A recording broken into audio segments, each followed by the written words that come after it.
বাংলাদেশের রাজনীতিতে এখন সবচেয়ে আলোচিত ঘটনা লন্ডনে তারেক রহমান ও অধ্যাপক মোহাম্মদ ইউনূসের বৈঠক। দুই পক্ষের পক্ষ থেকেই বলা হচ্ছে নির্বাচনের সংকট কাটিয়ে সামনে এগোনোর একটা পথ তৈরি হয়েছে, কিন্তু রাজনৈতিক বিশ্লেষকরা বলছেন ছবিটা এতটা পরিষ্কার নয়। বৈঠকের পর অন্তর্বর্তী সরকারের পক্ষ থেকে বলা হয়েছে নির্বাচনী সময়সীমা ও কাঠামো নিয়ে আলোচনা হয়েছে, আর বিএনপির পক্ষ থেকেও এক ধরনের আশাবাদ প্রকাশ পেয়েছে। কিন্তু এখন প্রশ্ন, নির্বাচনের দিনক্ষণ না জানালে এই বৈঠক আদৌ কোনো অর্থ বহন করে কিনা?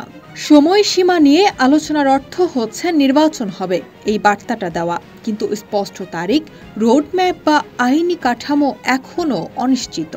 বৈঠক নিয়ে প্রশ্ন তুলেছে জামায়াত ইসলামী। তাদের অভিযোগ, প্রধান উপদেষ্টা নিরপেক্ষতার সীমা লঙ্ঘন করে বিএনপির প্রতি পক্ষপাত দেখিয়েছেন। নতুন রাজনৈতিক দল এনসিপি বলছে জুলাই সনদ কার্যকর এবং বিচারের রোডম্যাপ ছাড়া আলোচনায় স্থায়িত্ব আসবে না। তাদের মতে এটি হতে হবে একটি পূর্ণ রাজনৈতিক সমঝোতার অংশ। আলোচনা নিয়ে আলোড়ন তৈরি হয়েছে খলিলুর রহমানের ভূমিকাতেও। কয়েক সপ্তাহ আগেই তাকে অপসারণের দাবি তুলেছিল বিএনপি, কিন্তু এবার বৈঠকের আগে তারেক রহমানকে তিনি স্বাগত জানিয়েছেন, আর বৈঠকের পর যৌথ ব্রিফিংয়েও ছিলেন বিএনপির সঙ্গে।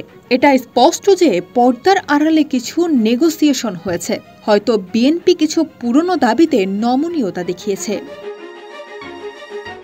তবে প্রশ্ন রয়ে গেছে, ইশাক হোসেনের শপথ, ৩ উপদেষ্টার পদত্যাগ কিংবা পুরনো দাবিগুলোতে বিএনপির অবস্থান এখন কি?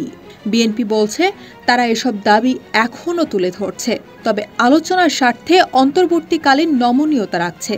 সত্যিই কি সংকট কাটল, নাকি একটা সমঝোতার প্রেক্ষাপট আরও বড় সংকট তৈরি হলো?